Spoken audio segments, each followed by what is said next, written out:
Hello again. Sorry if you joined earlier. Had some technical difficulties, but I think now I have that fixed, which is great. So, once again, it is Tuesday, August 28th, 2018. My name is Kurosawa. This is Tuesday Office Hours number 7. Today's topic is going to be actually about my live setup, especially when I play with a drummer.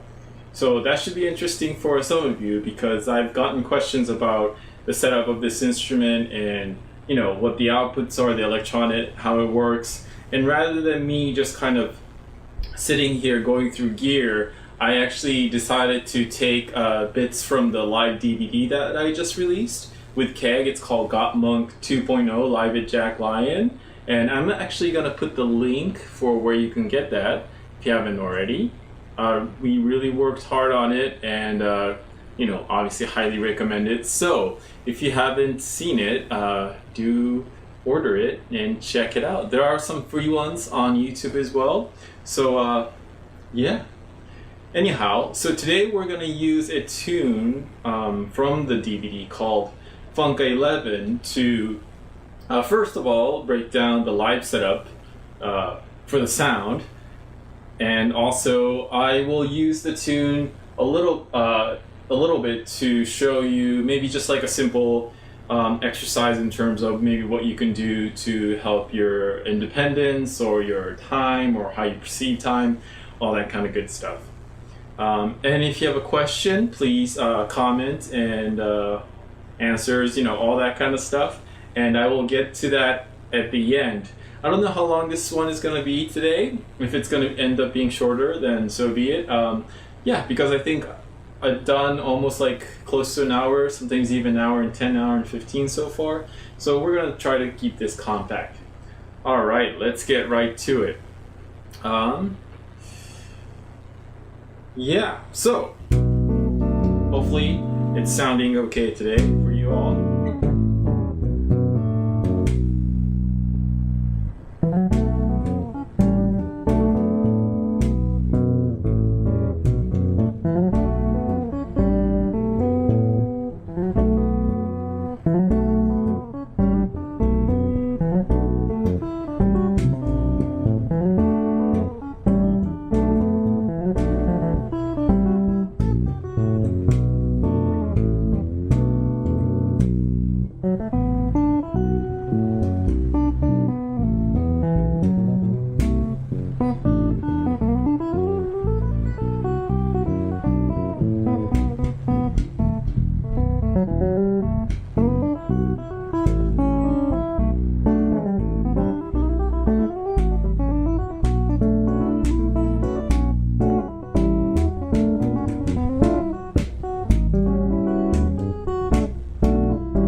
Basically kind of just noodling around on the idea of Funka 11.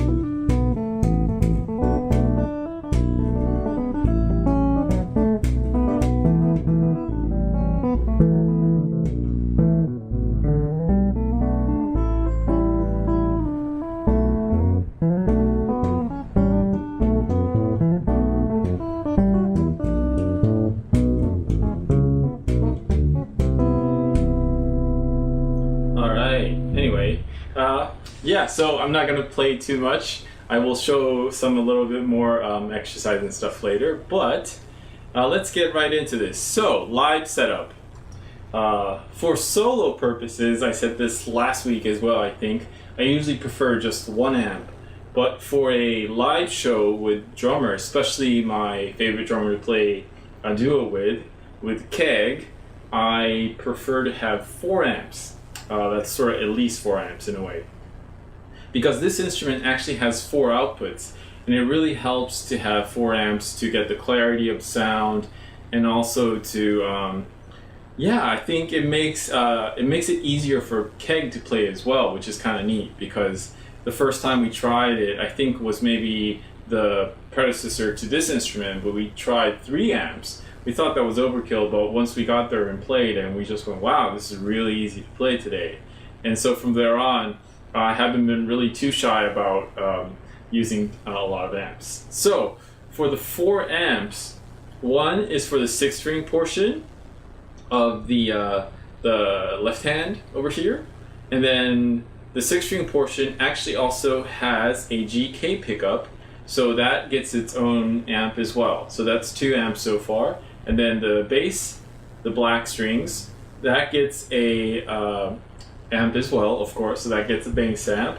And then there's 4 strings over here, and that gets its own amp too. That's why there's 4 amps. Now, a lot of the effects that I use are actually stereo, so if I wanted to, you know, I can even go like maybe add even 2 more amps, but you know, at some point that's going to get maybe a little ridiculous, although I'm sure it'll sound amazing, so hopefully in the future we can try.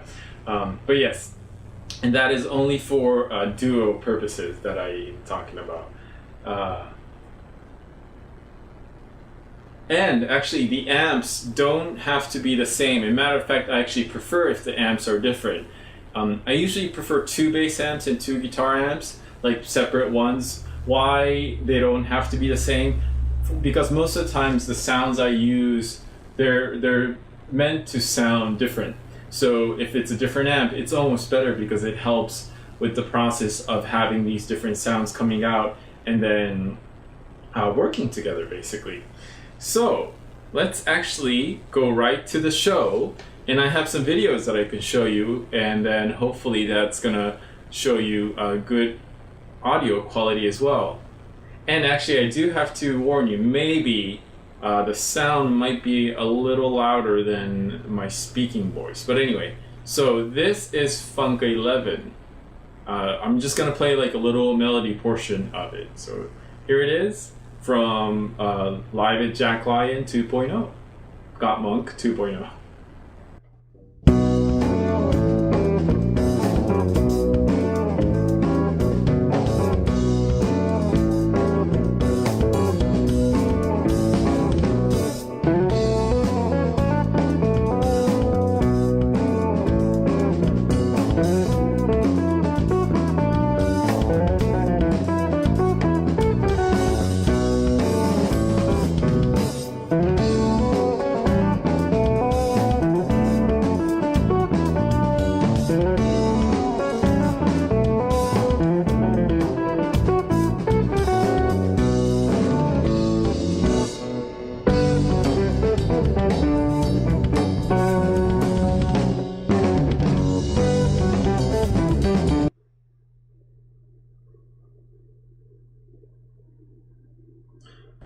Alright, so hopefully the audio quality wasn't too loud there. I should have checked that. I just completely forgot about that today. Sorry about that.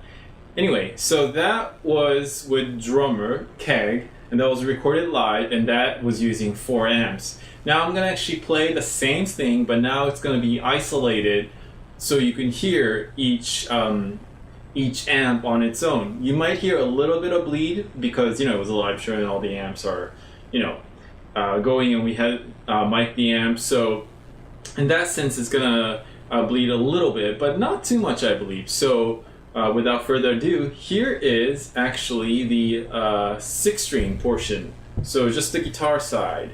And that is pretty clean, maybe a little bit of reverb. I believe I was using the New Neighbor. And yeah, I think that was about it. Anyway, so here is the 6-string side, and that, and then the other parts are not playing, so you get to hear that. Here we go.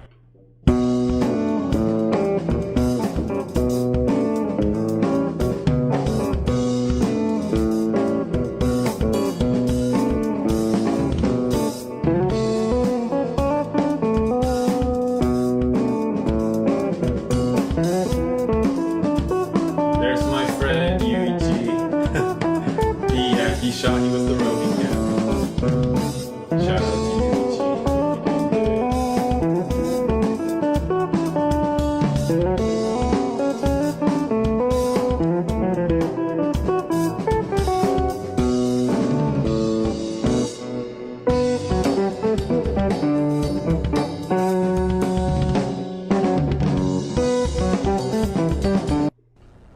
Alright, so hope you was able to hear clearly, because for some reason I can't figure out how I can listen to whatever media is playing.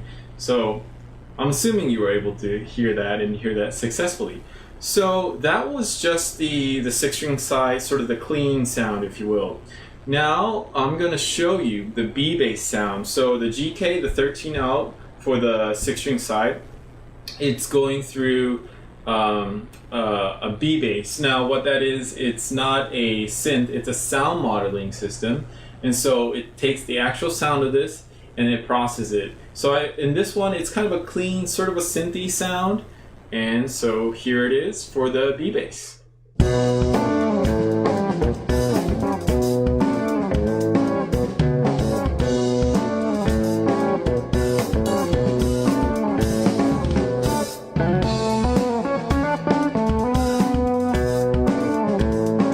Notice I'm higher here because it's a different part. Oh, there he is again, Yuichi. That way.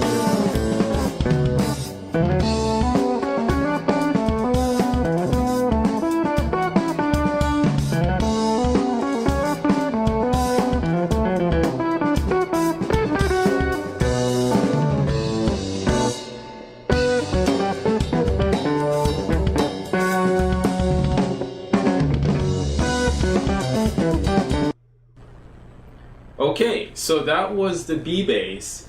Hopefully, you can hear the difference. I mean, if you're listening from, a computer speaker, maybe it won't be like super apparent, but yeah, it is a different sound. And I realized after I picked this tune that I should have maybe picked something that I had a drastically different sound. Perhaps on a later date we can do that again, just to break down how the sound is made for my live performance. But okay, let's go and now listen in to the bass portion. So the bass portion is basically the black strings right here, and yeah, you can really hear the beefy, fat, nice bass tone. MTD, yay.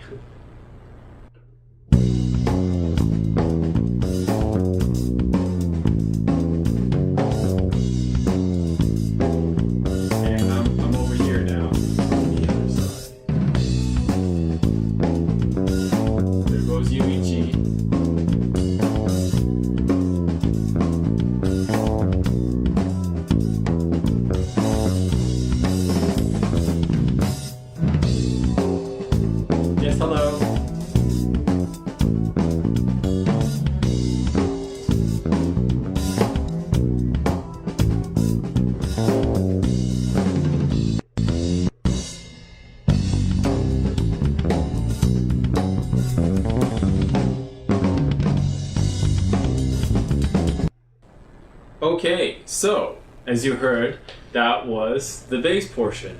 And you might notice so far that they are pretty clean in terms of the isolation.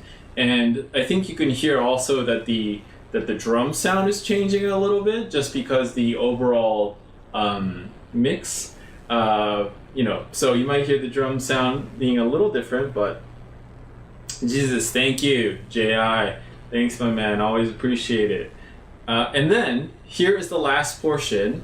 This is the 4-string portion over here. Now for this tune, it's used very simply as sort of a comping, like occasionally throwing in chords. And I've actually gotten better at this. I've only had this for a year, and when I did this performance, I think I only had Kubo for 4 months. And well, whether you want to think that's an excuse or not, it's just the truth. So anyway, Fatty, thank you so much. And Zokur, yes, hello.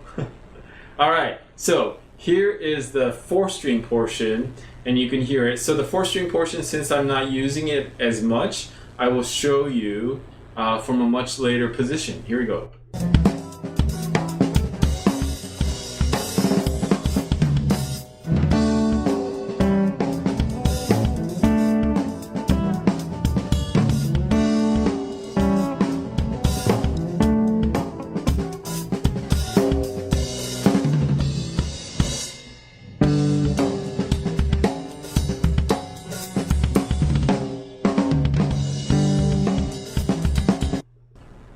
All right, so that was the 4-string portion. And yeah, so you get an idea what's going on there. So let me just kind of show you really quickly. So it has a melody. Well, first the regular part is kind of like this, like.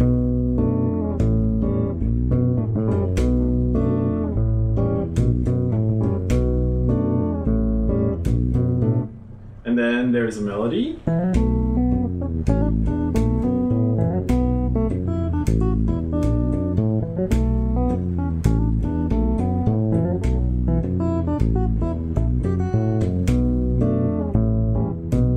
And then after this, I can actually throw in chords over here. So it's going to look a little different now, or sound a little different.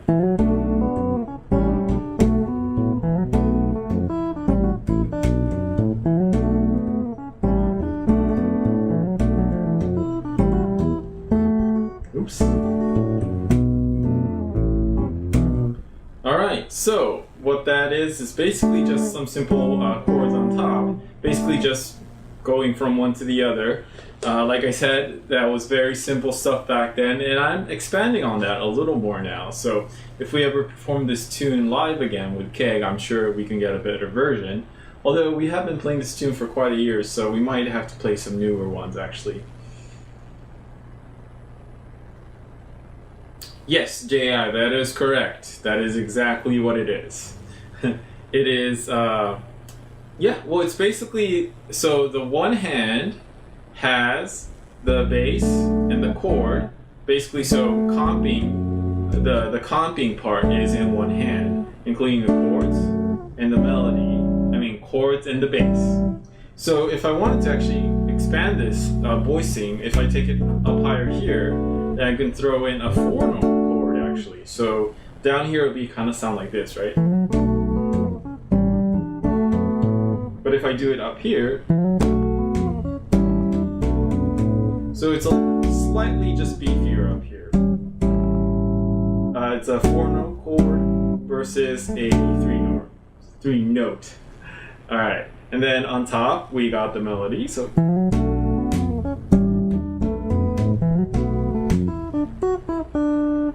Yes, all right. So with that in mind, let's go back and actually just check this out really quick.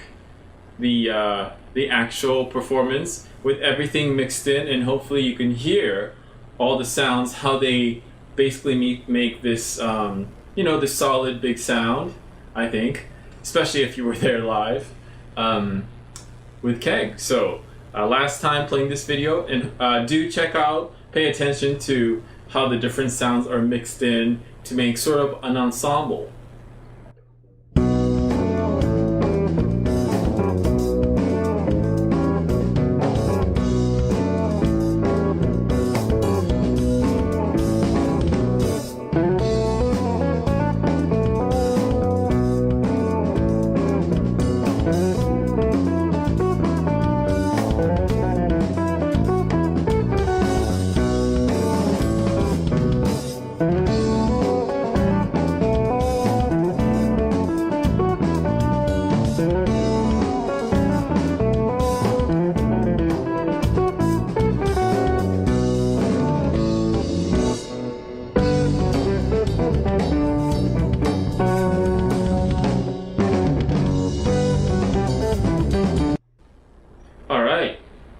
David, so quick question there. Mirror image tuning or open tuning? Well, the tuning, I'll go over that really quickly. So for it's sort of a mirror image, but they're both in fourths, or all of them is in fourths, I should say. My 6-string side is from a low C sharp, F sharp, B, E, A, D, all in fourths going up. So if you want it, or if I want it, I have a very big, like a fourth voicing that I can do.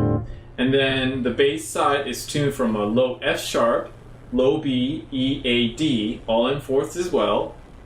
And then the 4 strings is all in fourths as well, a G, C, F, and B flat. So it's all fourths. So so in a way you could kind of say it does mirror. It is somewhat of a mirror image because I can do something like that. For example, if I can do the same thing here with the same shape. But yes, but it's basically 3 regions.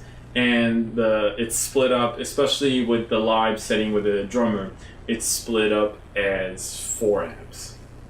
So hopefully you enjoyed that segment about explaining how the live setup works. Do we have any comments, questions about that one? If not, I'll actually move on to showing you the basic groove for Funka 11 a little bit, because this one, it's called Funka 11 because the whole tune is in basically 2 types of 11s. One portion that you just heard, the main groove, it's in 11/8, and then the next part, which played a little bit in the video, that part's in 11/4. So there's this bigger groove to it. David, you're welcome. Thank you for the question. And yes, at some point, pretty soon, I am actually going to do maybe some chordal breakdown, chord work that I do with the combination of both hands. And so when I do that, you can really understand more how this tuning works, at least with the way I enjoy it. So anyway, okay, so why don't we actually go to checking out the groove of it. As I was saying, the first part was 11/8, which was the main part you were hearing. And here it is, by the way. So there it is. So that's the main groove. You can see right here. So the treble clef is my left hand. And then the bass clef, how do I point? There we go. The bass clef is my right hand. And this one was written in, gosh, it's been a while, 2012 maybe. And originally I played it with a keyboard, myself, guitar, and I've done versions with trumpet as well. That's a good question. How come I cannot get this instrument and play it? Very good comment. Well, for one thing, this is made for me by Michael and Daniel Tobias, and they say they won't build another one. So, it's you're kind of out of luck there. However, if you are interested in getting something like this, there are companies. The original, Mr. Emmett Chapman, the Chapman stick, that is actually something you can that's the easiest, I think, thing to order in terms of contacting them, and because I've actually anyway, they're really great at answering email, phone. So if you're interested in something like this, I would definitely recommend the Chapman stick, just because well, for one thing, they're the original, and also yeah, that's like the best way to get something like this. Anyhow, yeah, there are other companies that make something like that as well, but to my knowledge, I think the stick is probably the most accessible at this point. Yes. Anyway, okay, so back to this groove. So let's see. So we got. So that's just a B, right? And then we got.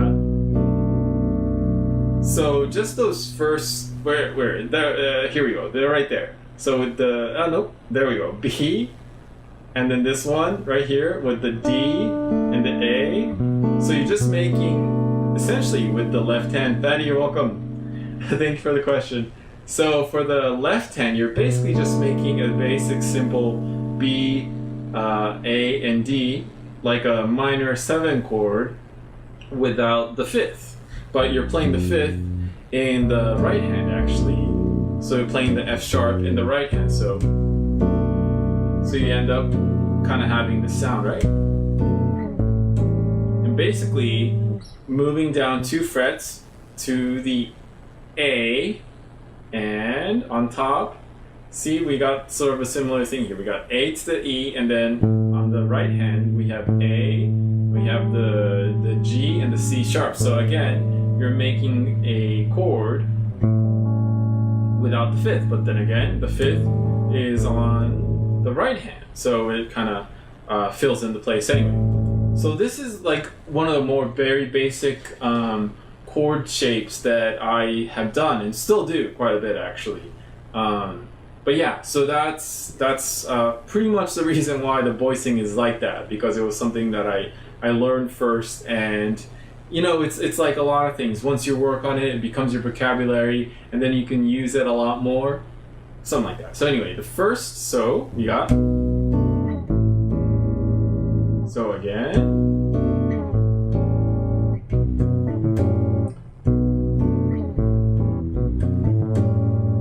So that's basically just repeated. It's the same thing repeated 2 bars. So we got the... Oops, sorry. And if you want to break it down, if you want to think about it and breaking down, it's going to be... it's basically 4 plus 3 plus 4 in terms of beats. So there's... here we go. 4 beats, 3 beats, and then 4 at the end. So that makes up 11. So it's kind of like 1, 2, 3, 4, 1, 2, 3, 1, 2, 3, 4, 1, 1, 2, 3, 4, 1, 2, 3, 1, 2, 3, 4. And that makes up the 11. Huh?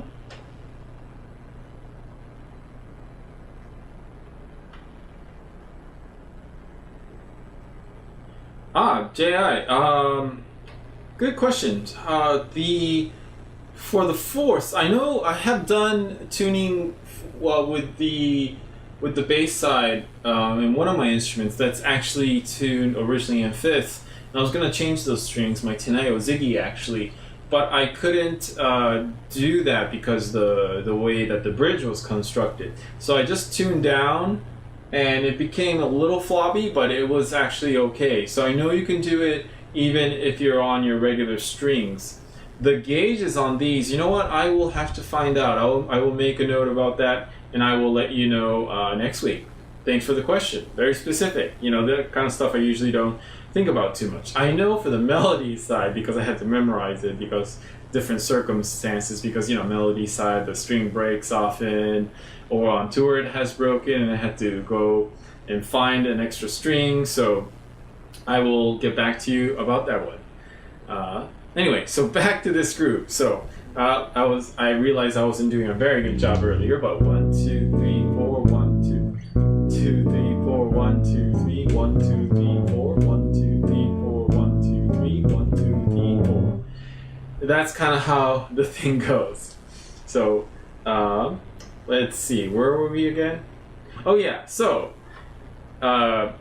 maybe you could just try that first. And then once you kind of get the gist of it, like how everything lines up, because when you do this stuff, you often, especially when you start fresh about this kind of thing, if you're trying two-handed tapping on your bass or your guitar, or you know, your aircraft carrier in this case, you first really kind of have to just get the mechanics down, even if it's just, you know, going, okay, these go together. I remember when I first started out doing this kind of thing, I would have to really just sit there. I think I was standing there. You know, you get the point. I was just standing there and just going, and like even maybe doing that was very hard. And then moving here, especially now because, you know, the left hand, the shape's a little different because it's a dominant 7. So. Dude, what is that? A bass? Yes, sir. It most certainly is a bass. I call it a bass. Some people say, oh, that's not a bass, but, you know, I don't fight that if somebody says that. But yes, it is a bass. It has 15 strings. I could actually talk about that towards the end if you stick around at the end. But anyway, I'm going to get back to this exercise for now. So, and that's actually not too bad, right? Because you're going in the same direction. And then we have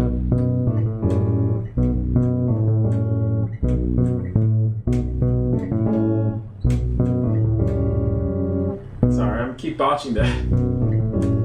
There we go, something like that.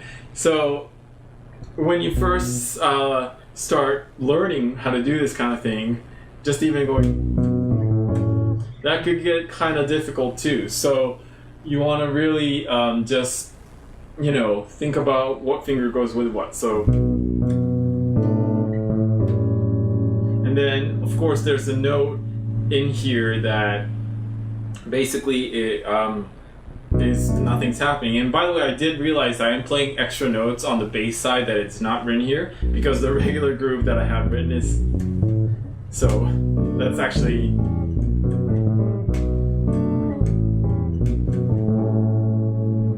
okay. But anyway, I was just throwing in the F sharp going back down because I think that's kind of how I play it these days, when I can play it, of course.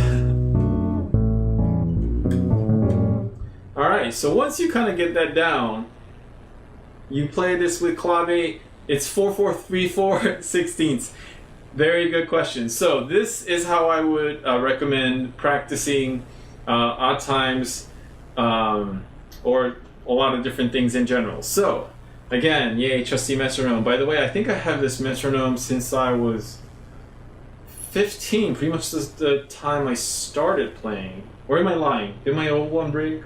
Maybe, but I think I have this at least from 2001, from my Berkeley days. Yes, I went to Berkeley College of Music, but I think I had it since then. Yeah, I like this metronome. Anyway, so if you're going to practice something like that, and when you're going to practice it in time, I recommend putting the metronome on quarter. Right now the quarter note's at 100, okay? So let's just say how to do this. So I'll just play it and see if you can hear what I did here. So I'm just going to count in 4 because, you know, that's what I always do. So 3, 4.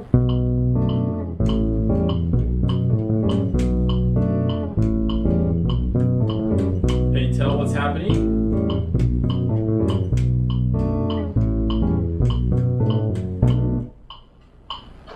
Okay, so what I'm doing is putting the metronome on the quarter note. So that means, because this is a 11/8, and meaning, you know, the quarter is straight, and then the 8th note, so, wait a minute. So there's a quarter note click, and then because it's an 8th notes, the, it's gonna flip around, like the downbeat and the upbeat of the quarter note is gonna switch. Jay, I'm glad you appreciate it. So, once again, here we go. So, here is on it. We're going to start on the metronome. And now you can hear it's in between. Again.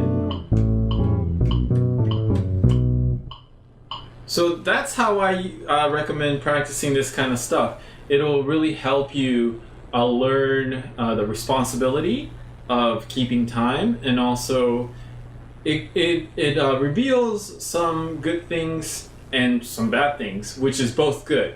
It's very revealing about you can learn about your own playing without having too much, like say like a teacher, like a private lesson.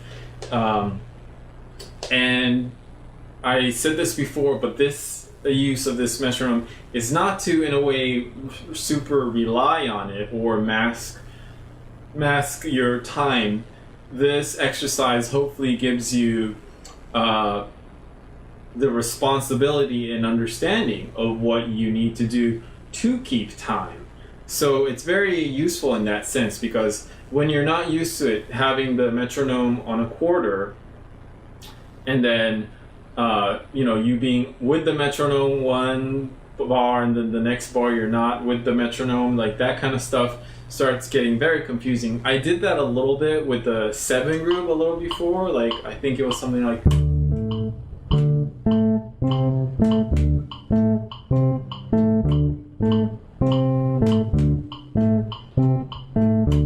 so obviously that was super slow, but that's the idea. So let's actually even slow this down a little bit. So now it's slower.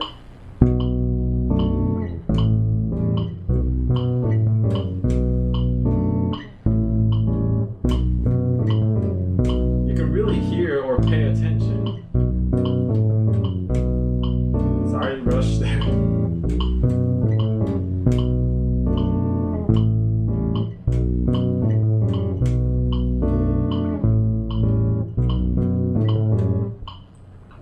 So if you start out, you probably have to start slow, because it's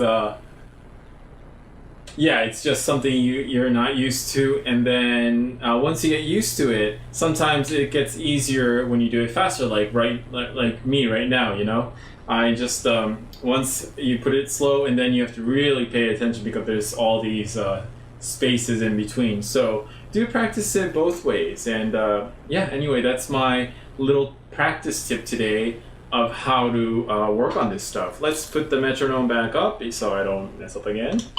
And we're at 104 now. So on the so again, the last time, one cycle, the downbeat is on the metronome.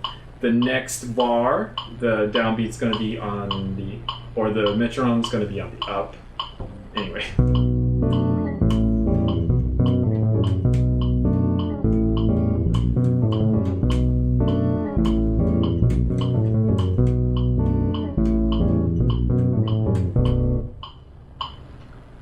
Very deep subdivision or something like that. Well, it's not a very, it's not super involved in terms of subdivision. I don't know if you had a chance to catch an episode from maybe 2 weeks ago. I was doing a piece in 17. That one is very deep in terms of subdivision. I think I was doing my makeshift Indian counting, if that's a correct way to say that. Anyway, so that piece, Suite 17, that was in 1716. And if you haven't had a chance to check that out, then please do. I'm wondering, did you see that one? It's the one where I was going takademi, takademi, takademi, tadekinato to actually subdivide while playing. So that, because that one was super hard. And this one, since it's just eighth notes, and I'm pretty used to eighth notes with against the quarter. I'm pretty comfortable with that. So in that sense, I'm not really subdividing per se, but I am used to, let's say, like, feel the beat straight or with the metronome, with the quarter, while I am in an eighth note groove. Here's what I mean.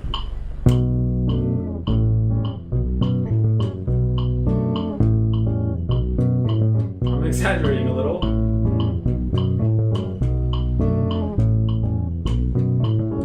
See what I mean? I'm just basically always kind of, grooving straight in terms of where I'm feeling the whole pulse. And then it's naturally, my hands could just kind of float over it, if you will.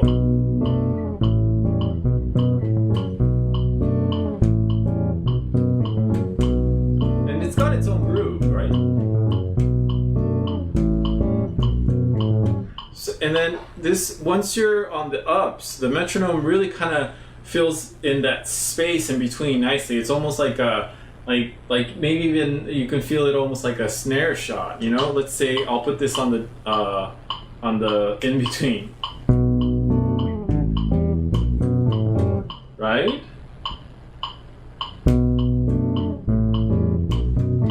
And then we're back on. Next one off.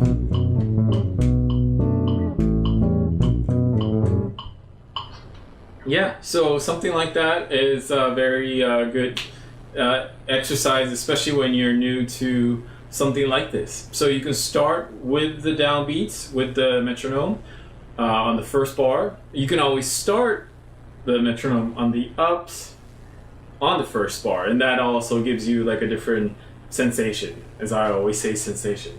So yeah, that's the exercise for today. And then once you get used to that, okay, last thing, once you get used to that, you can keep, let's say, the pattern in your bass hand, and then you can play over that with your left hand. Let's do that a little bit.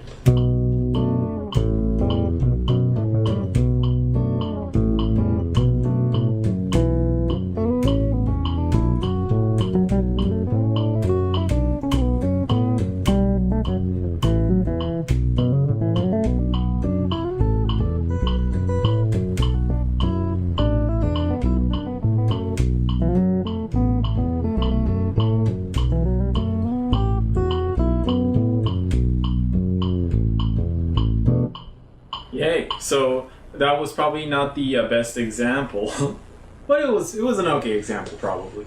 And yeah, my hand probably was cutting out with the thing right here, the score. But yes, you get the idea.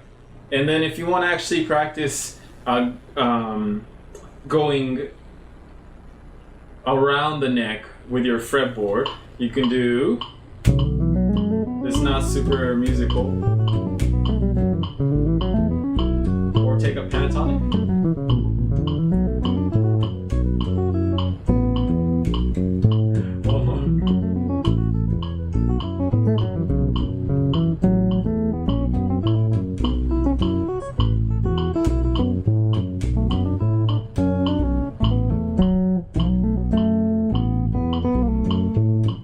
Anyway, what is the brush sound we always hear when you play?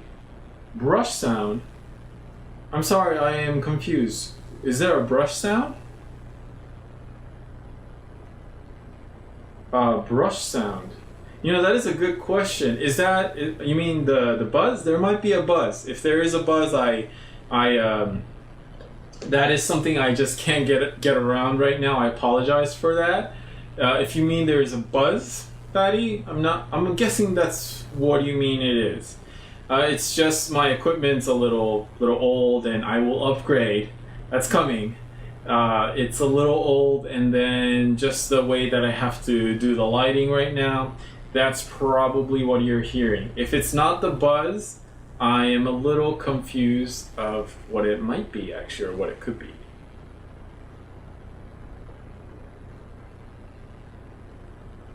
Yes. So, yes, it's probably the buzz. Yes. Yes, I apologize for that. Hopefully you guys can power through that. And you know, usually when I finish this stuff, I upload a slightly better version on YouTube. And yeah. Again, once I am able to upgrade my old system, then that sound should go away. Thanks, guys. Yeah, Fatty, you guys are great. So, anyhow, I think that's about it for what I have prepared for today. And yes, by the way, let's see here. Now, who had that question earlier?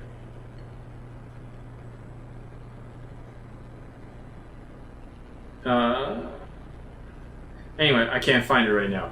But, so, is there anything further that I covered today or didn't cover today that you like to ask right now? That would be a great time to get those questions in. If not, I'm gonna start wrapping it up here for today. And yeah, by the way, of course, I forgot to mention this. I always have to do this, right?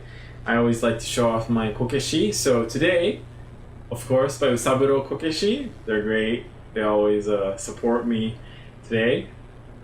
Can you guess who that is? I know it's kind of hard to see, but that is actually C3PO. Yes, I know he's blurry, but that's just because of the camera. But yay, there we go, C3PO.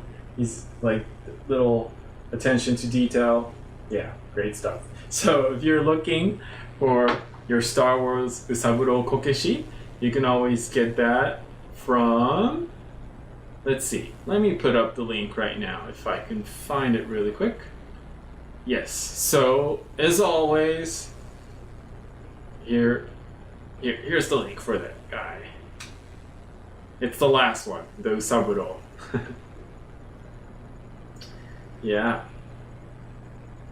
So, as always, we have the MTD Kubo, 15 strings, of course. And today I'm only using one output. And we have the Labella strings. We have the Kirlin cable going through a B2 preamp again today. And yes, of course, Nordstrand pickups. Did I miss something? I probably did.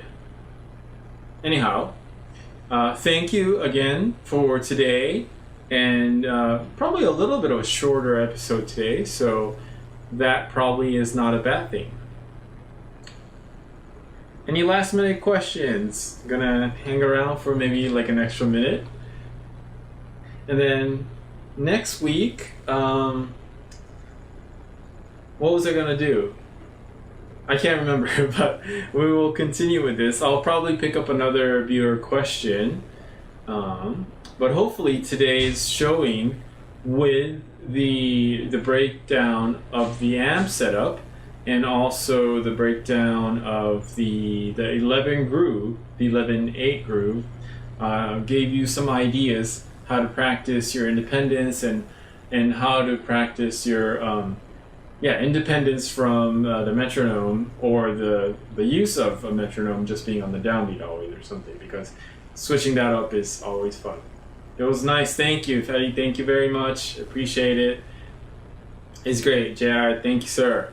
All right. So once again, this is Kai Kurosawa. This was Tuesday office hour number 7, and next week I will continue. I might actually pick up on some of the voicing stuff next week, and of course give a little more tips on practice, and yeah.